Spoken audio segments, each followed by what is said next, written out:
Hello and welcome to the Walk Around podcast powered by JM&A Group. I am one of your hosts, Mark Spoto, joined by Elliot Schor. Hey now. And you have stumbled upon a podcast that is going to help you as a business owner grow your business locally. We are welcoming today Chris Lydle. He is the CEO of dbaPlatform. Now, Chris is a former Googler, and he has created a company that is providing local advertising solutions and listing tools. His company works with big brands, local businesses, agencies, big chains to make sure that companies are creating a strong local presence in some of the most important consumer platforms. Now, Elliot, I think it was a surprise for us to learn just how important Maps has become. And Chris gave us a lot of great insight on just marketing and advertising in general. Yeah, it was a great conversation. I learned a ton. We learned a ton. A lot of inside baseball about what goes on between Google and Apple. But I think at the end of the day, we all know dealers are a local business. They're a locally owned business. Typically, their community impact is well known and well advertised, typically, which I think makes this conversation all the more relevant for dealers to understand what local means digitally. And, absolutely. I think Chris did a great job explaining that. And a bonus in this conversation, we learned perhaps your favorite karaoke song of all time. Indeed. So stay tuned for that. But first, let's take a walk. Go get your shine box. Let's take a walk around with Chris Lydle. Well, we are pleased to welcome Chris Lydle from dbaPlatform. Chris, it's a pleasure to have you. Thanks for joining us. Thank you for having me, Mark and Elliot. Real excited to be here. Yeah, so let's talk a little bit about just your background and give our listeners a little bit of insight into how you got into this whole world of local advertising. Because I think, an automotive dealer, regardless of all the technology and platforms that are coming at them, they're still bread and butter is local community and a local business. So just talk to us about what that looks like for you and how you got started. Yeah, absolutely. So, I graduated in '94 and made my way down to Atlanta like a lot of folks, ahead of the Olympics.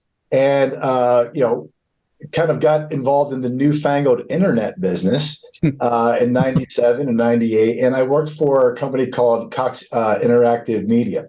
And Cox Interactive Media was basically the interactive arm of the Cox Enterprises, which owns newspapers, radio, television stations, and some cable companies throughout the country. At least at that time, I think they've reconfigured it in a number of ways.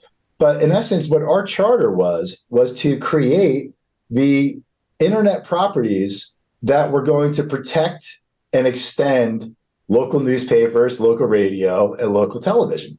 And, obviously, if you're familiar with those business models, you know that they're completely predicated on local advertising. Right. And in particular, automotive was, critical. And so, your local radio station, if you're a local dealer, you had that relationship. And I know some folks still do. The local paper, and local TV. I mean, and you just have those relationships. And so, interestingly, we missed the mark at Cox, and we had a bunch of people we missed classifieds, and everybody kind of got classifieds around us, and and local news kind of gravitated towards these kind of social platforms. So we missed the mark in a lot of ways. But what's become true though is that Cox got lucky in that they acquired AutoTrader, and if you're an old guy like me, you remember AutoTrader's roots as a paper freebie that you pick up at your Wawa, your 7-Eleven. It was the best freebie ever. It really so was. You could, hours of entertainment.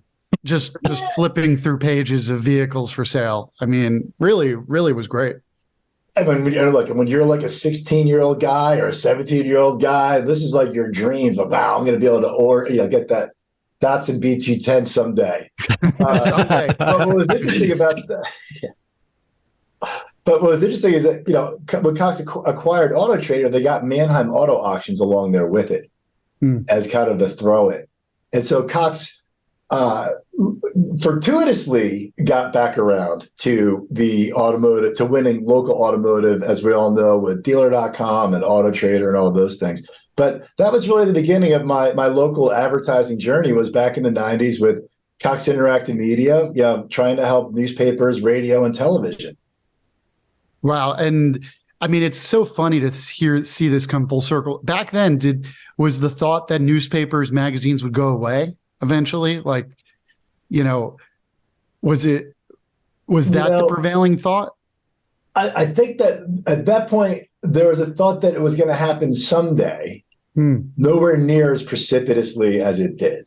I think in particular that they knew that the Atlanta Journal, the printed word, they knew that end was coming quickly. I think radio went away a lot faster than we anticipated.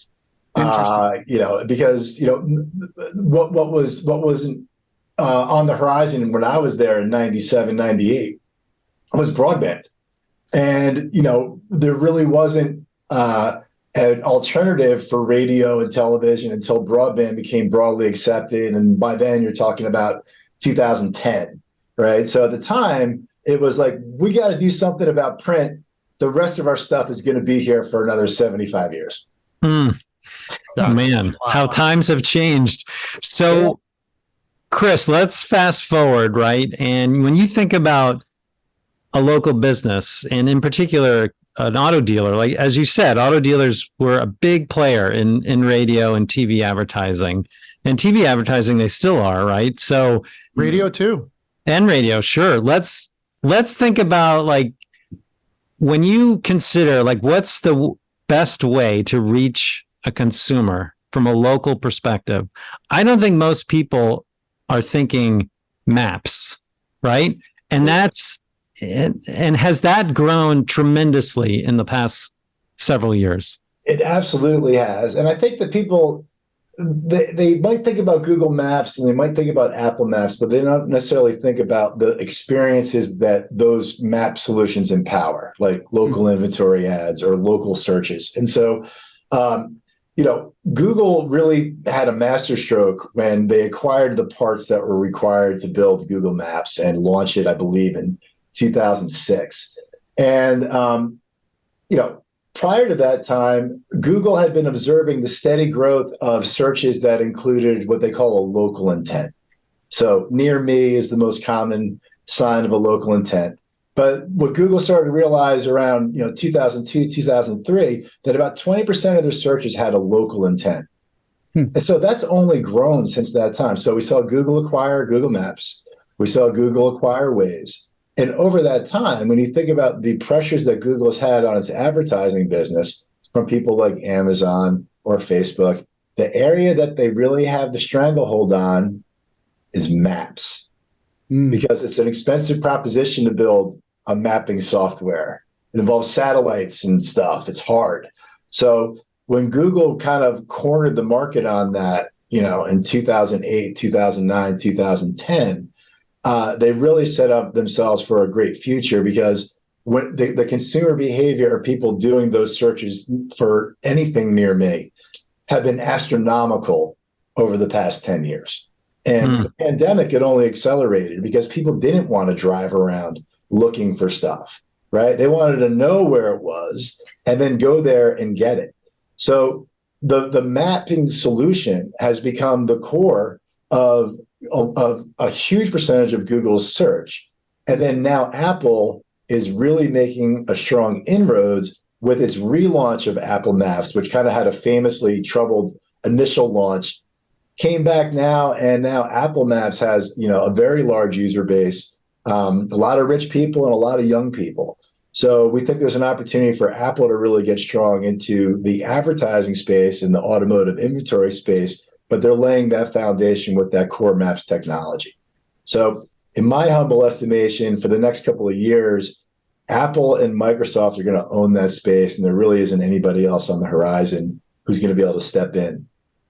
So if you're a dealer, right, you might be saying to yourself, well, I got Apple Maps, I got Waze, I got Google Maps, right? There's other map companies. I think, is Garmin still out there, or Scout maybe?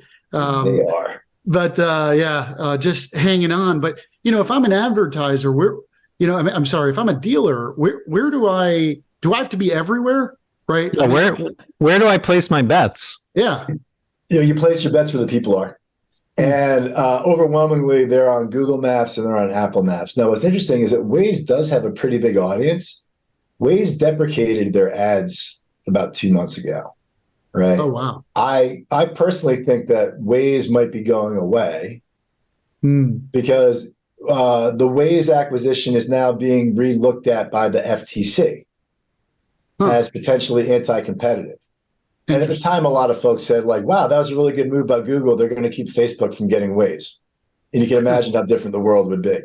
So you have Google that's got dominant market share, and they're not continuing to invest in Waze. And you got Apple Maps that has been booming with this market share. So right now, Google Maps is about 1.3 billion users on a monthly basis. Apple Maps up to about 400 million. Wow. Right? So it's growing. It's far outpacing the growth of Waze. And the people that are using it are a really attractive demographic. I think something like 18% of Americans make over $150,000, but 29% of iPhone users make over $150,000. And the other stat that is fascinating is that of teens who have a phone, 87% of them have an iPhone. So in the teenage population, they are overwhelmingly using Apple Maps and not Google Maps. Well, you can still get Apple Maps, Google Maps on an iPhone. However, Apple's done a really good job. If you look at so Google changed their logo a couple of years ago for Google Maps. The new Apple Maps logo looks a lot like the Google Maps logo. And one of the things that's interesting is that, like, when I ask people kind of anecdotally, oh, you're an Apple Maps user. I'm like, yeah, I love it. Do you ever remember making a conscious decision to switch? Nope. And I think what Apple's done a good job of is kind of like featuring it and building the ecosystem into it so people explore it and they like it. It's a nice experience. I mean, like, they're different, right? It's prettier. It's a little more high res. Google has more, more data, more stuff. So it's funny. We were just talking about this, and maybe I'm old enough to remember when Apple stumbled, and I have just never gone back to Apple Maps. I always use Google Maps. Yeah, and I use Waze. There's a fascinating story about that too. I mean, like, so one thing is, one of the things that's the blind spots of getting old is forgetting that some people weren't around to remember the things that you remember. Right. So what I remember, among many other things, Chris. Yeah, that's what I'm just saying. So if 87% of teens are using iPhones, how many of them remember the original launch of Apple Maps in 2010 or 2000? Zero. No. Yeah. But they probably don't realize that the original iPhone didn't have maps, right? It didn't. That was essentially pressure they got from Google to put a map on the iPhone. Well, right. And the thing was, and Apple Maps was Google Maps. So, like, when it just said Maps on the iPhone, and it was Google Maps on the back end. And actually, little inside baseball, what happened was, apparently, in order to do turn-by-turn directions, that needs to be done at the operating system level. So Google did not want to give Apple the keys to the kingdom to do turn-by-turn directions with Apple Maps. So that kind of forced Apple's hand to go like, all right, well, we got to do this. And the thing is, now you all know about the green text and the blue text and all the million reasons why kids want to be on the iPhones. They're there and they're staying. Right. Well, case in point, you make a good point. If you've ever tried to take photos off of your Apple device and put them into Google Photos, something you would think should be a drag and drop process, right? I mean, simple, very complicated to do so. I mean, it is unbelievably complicated to get a photo in a format that Google Photos will accept from an Apple device. Yep. Something that should be super easy. So I think you make a really good point. But I guess, thinking about the map wars, and let me ask you a question. We've read a lot about how advertising has changed due to privacy. Yeah. And specifically, going back maybe 3, 4, 5 years, cookies was the predominant, essentially identifier of who is behind the screen. Now, as privacy laws have changed and we go more into European model, how does local branding I guess my question is, now that maybe there isn't as much data on the person sitting there, maybe, right? Does local advertising and maps become even more important for? It does. Yeah. It does. There's a couple layers of it. One is that a lot of times you'll use a person's identity to infer whether or not they're a prospect. But if someone's doing a search for a Ford F-150 near me, they're a prospect. Sure. You know what I mean? Like, so that's one of the things, is that like geography gives a level of identity or inference unto itself that doesn't require all the cookie stuff. But the cookie thing is really interesting. Google doesn't need cookies because you're logged in and they know who you are. Right. Right. I never even thought about that. That's a great point, Chris. Oh, that's the point, right? Like, they're not like I worked at Google for a long time, and there's some wonderful people there. Their decision to embrace the cookieless world is not entirely altruistic. Sure. So, and if you think about it, if you got an Android, you're logged in all the time. If you got an iPhone and you got Google Maps, or you got YouTube, or you got Gmail, or you got Google Keep, or you got Google Drive, or any of these things, they know who you are immediately. Yep. So if you're logged in, they know who you are, and they've got a lifetime of data on you. So for them to say like, yeah, cookies, we're getting rid of them. Well, they don't need them. And by the way, there's Facebook, and to some degree, Microsoft is starting to not to either. And I know that's because there are a ton of Microsoft logins. Yeah. But the other thing is, like, when they eventually connect the LinkedIn logins, then they got a really powerful audience, right? Then they got all that B2B data. Yeah, I think the industry, got really nervous about the fact that third-party cookies would no longer be relevant. But the fact is, all of these companies are getting so sophisticated on capturing first-party data that they don't even need the third-party. I mean, like, that's your point. That's the bit. I mean, and here's the thing. So Google's new all-in-one ad format is called Performance Max. Microsoft is rolling out their new ad format, also called Performance Max. And so what's interesting about Performance Max is that it includes YouTube, local inventory ads, map ads, Discover ads, but it also includes the Google Display Network. And the Google Display Network includes things like the New York Times. Right? So, and then the Microsoft stuff includes stuff like the Wall Street Journal. So the thing is, when you look at the tens of thousands of sites in the Google Display Network and the tens of thousands of sites that are in the Microsoft Display Network, because they acquired the Verizon network, and they have all the first-party data they need to do all the targeting they need, I have to spend, basically the only reason I would even go to someone else after that is because I spent everything I possibly could on Microsoft, Google, and Facebook, all these guys that have all the first party data. Right. So where does that,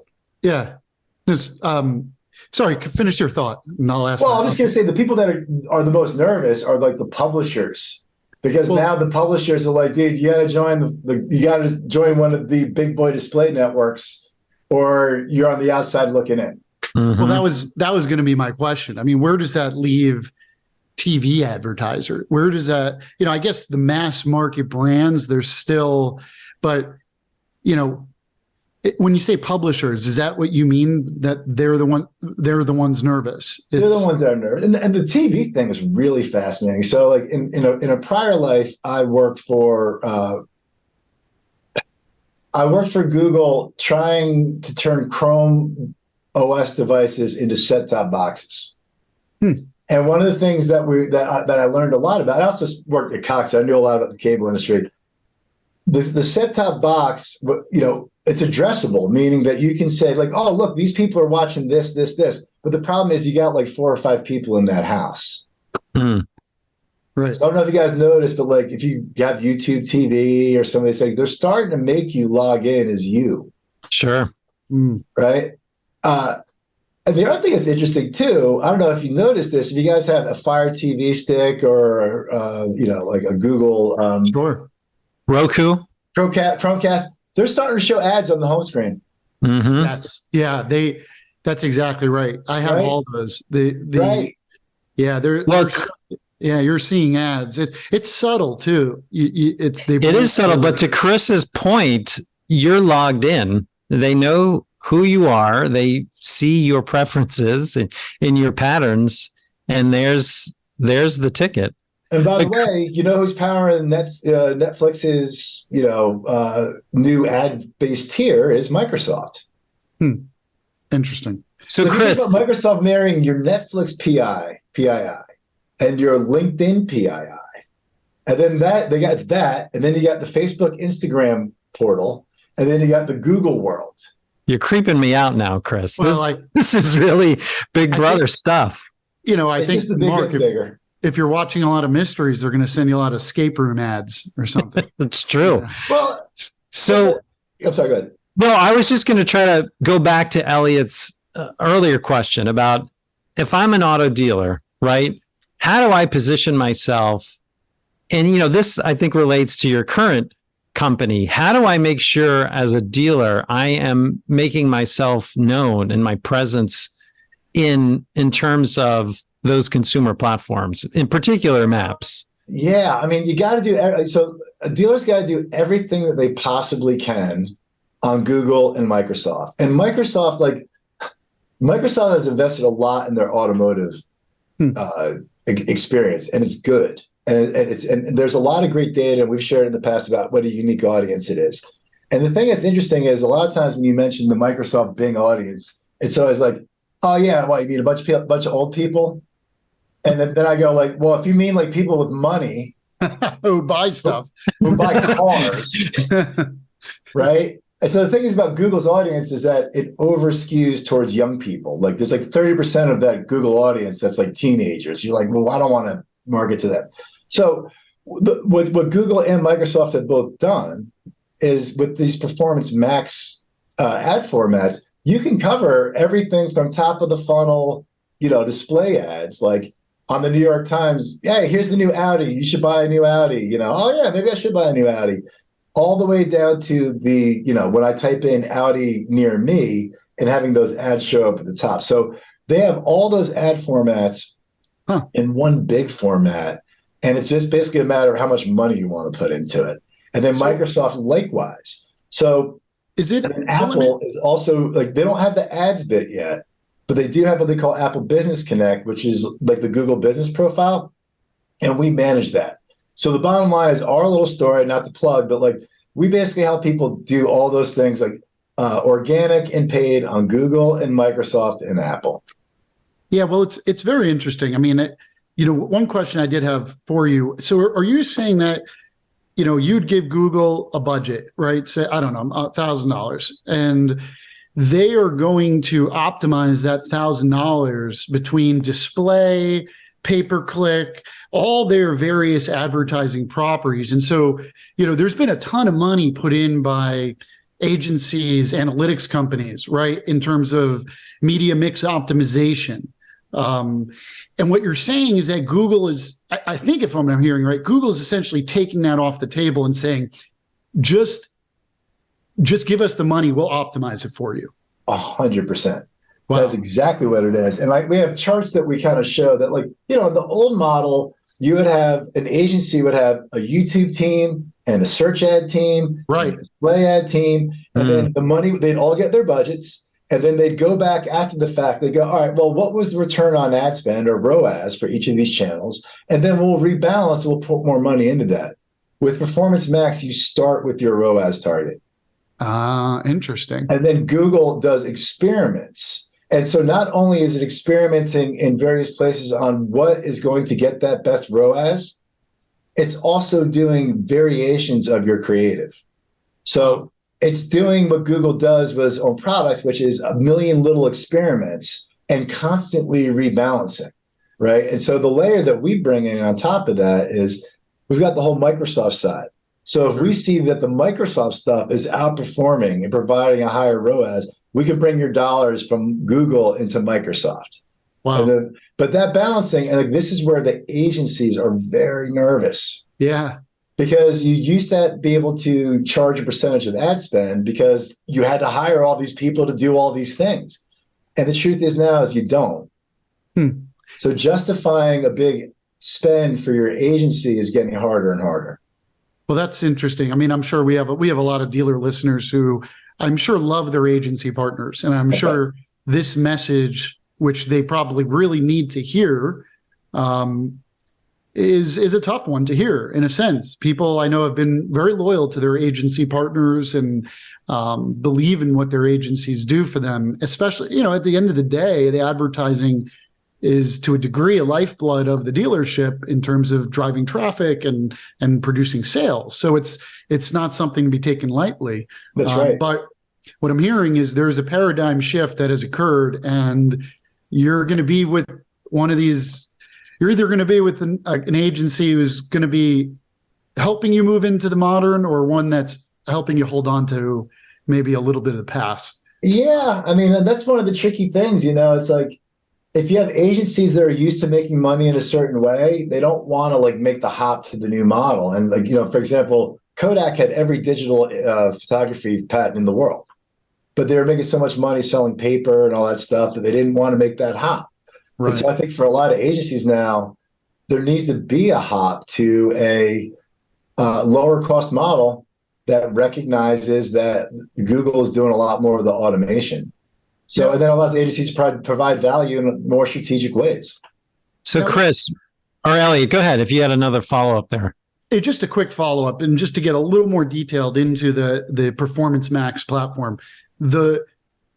Is it bifurcated between sales and service? And I guess my question is, someone who says Google's tires, Toyota Camry 2022 near me, that means they have a flat tire and they're about to buy a tire. Whereas someone who says 2022 3 Camry deals near me, there could be in the buying process at different points in the funnel necessarily, but the service intent versus the sales intent, in my experience, are two different things. One is absolutely immediate, where you have to be there. Otherwise, the tire guy down the street's going to get it. You may have opportunities, maybe, with the car sale person to continue to market. But so I guess my question is, how do they address that sort of bifurcation of services within a dealership between sales and service that have that's a great question. That's a great question. And one thing is so for example, on just the organic stuff, and I'll go back to the ads.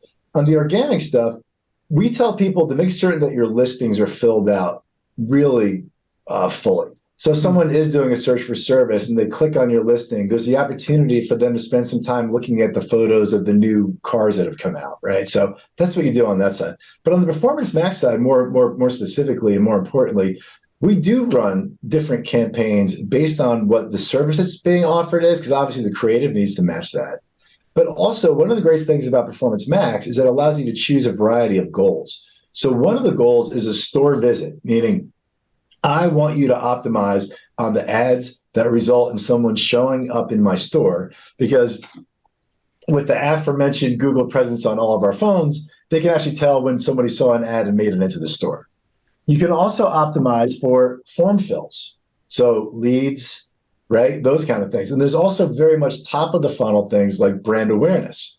So you can choose whatever. There are 7 different goals you can choose that are more top of the funnel in some cases and more bottom of the funnel in some cases. And then Google is going to be smart enough to put the ad formats there that are going to speak to those people. So if it's more of a brand awareness, maybe those display ads in the New York Times are a little bit better fit.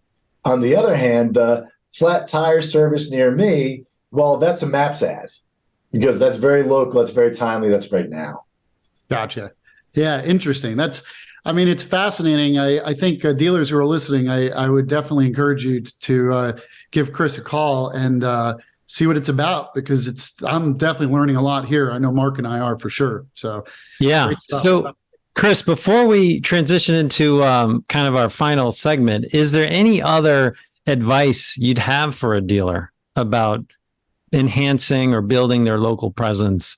You mentioned making sure you're engaged with both Google and Microsoft, talking to your agency and understanding their strategy to make sure you're covered in that sense. What other ideas or advice would you have for dealers about making sure how they are connecting to their local community? 100%. One is look at what you're doing with social, what you're investing in social, and what you're investing in marketplaces. Because what we found, the Kantar research put out some great stats that show like what the online research sources were that were most valuable to shoppers, and it's something like 70% of search, and both marketplaces and social were down in the 20s. So as far and what you find though is that a lot of the investment of time and effort goes into those things. But with marketplaces in general, marketplaces are leveraging the local presence of dealers to buy ads. So if I do a search for a Ford F-150 near me and a marketplace, I won't name names, has bought an ad for Ford F-150 for my local dealer, I click on it, I go to the marketplace landing page. And then it also shows me all the other great places I can buy that car apart from that dealer. Right. So, and the analogy that I'll make is it's almost kind of like the love-hate relationship that restaurants have with DoorDash. It's like, I got to pay a percentage. I don't want to do that. And also, if I get people in the habit of going to DoorDash to order food from me, they might change their mind and buy from someone else when they get to the marketplace, because DoorDash doesn't really care as long as it goes through the app. So one thing you can do is be explicit with your marketplace partners that you do not want your locations used in advertising on third-party sites. Huh. Very interesting. I don't know that a lot of people would know that. That's very No, that's great advice. Yeah. Inside baseball stuff. It's very nerdy. But that's what it takes. It's a competitive business out there. It's every advantage becomes a important one.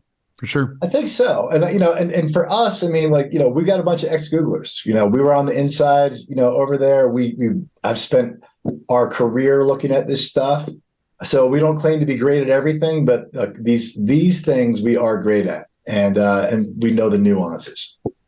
Totally. Chris, why don't you share, where can our listeners check you out and find out more about what you're sharing? Sure. If you just go to dbaPlatform, as in David, Buster, and Andrew, dbaPlatform.com.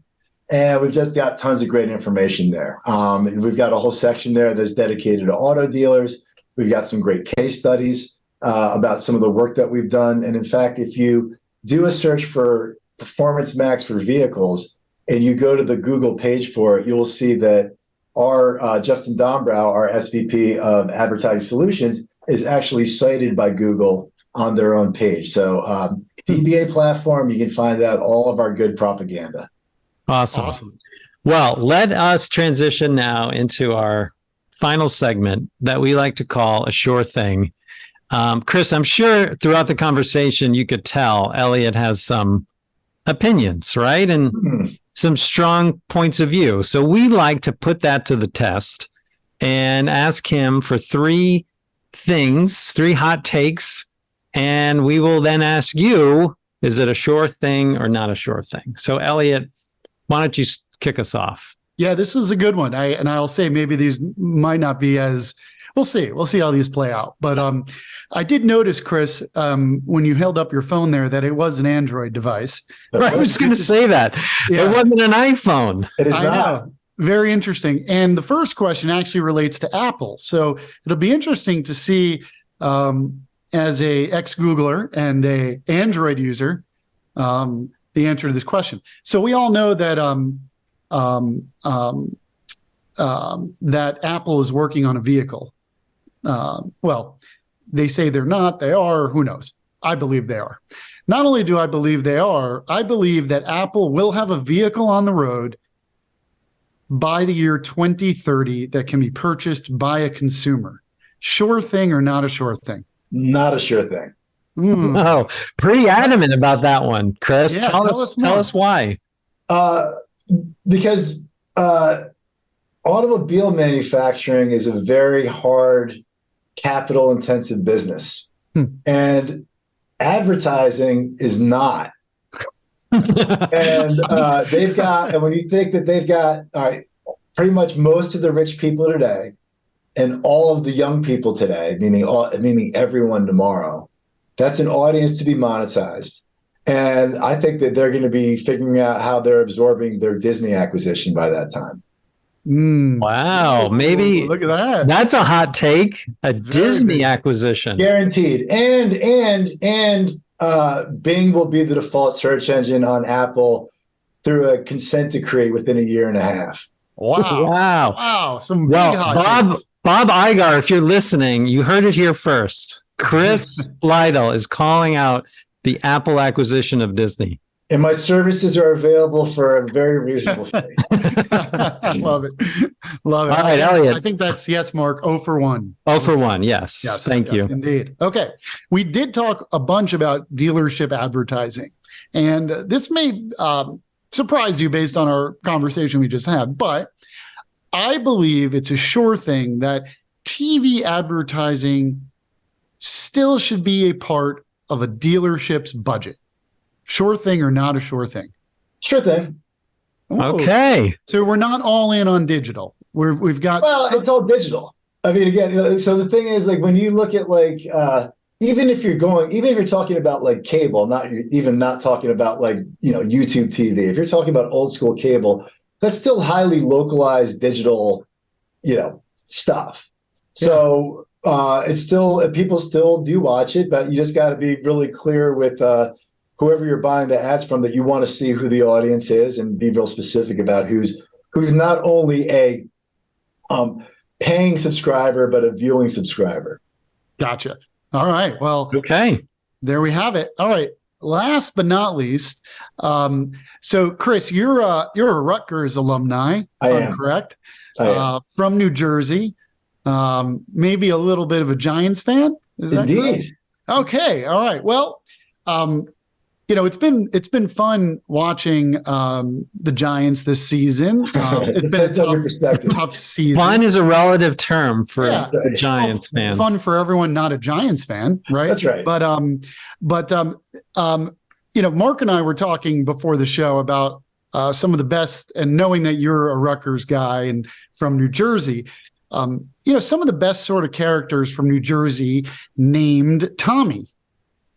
And so yes, obviously I'm referencing Tommy DeVito, the quarterback of the Giants this season after they lost their quarterback to injury. So Tommy DeVito. Then you have Tommy DeVito of the actor kind, or the character in Goodfellas, right? Another great Tommy. Yes. You have Danny DeVito. Now I'm pivoting from Tommy. Danny DeVito, New Jersey guy, right? Definitely a New Jersey guy, great actor, many movies. But to me, there will only be one Tommy from New Jersey. And it's a sure thing that the Tommy from New Jersey, that is the best Tommy from New Jersey, is the one who works on the docks. The union's been on strike. He's down on his luck. It's tough.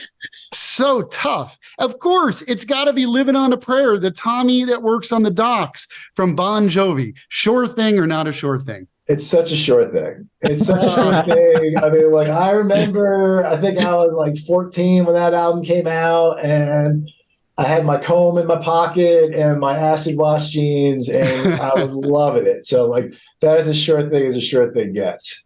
Yes. Thank you very much, because you could still walk into any bar in America, and the second that song comes on, everyone's singing along. Everyone here, Tom used to work on the docks. Well, I think it was I think it was in a stadium over the weekend. I'm pretty certain I was watching something on a Sunday ticket game, and they were playing it. So he's getting his royalties, that's for sure. Definitely. All right. Well, thank you so much. This was a great conversation, Chris. Yeah, Chris, I think our audience should definitely take away some key things about how they can continue to keep their presence felt locally. And again, check out dbaPlatform.com for more on Chris's insights. Chris, thank you so much for the time.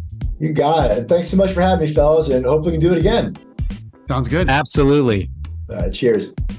Thank you so much for listening to us on The Walk Around.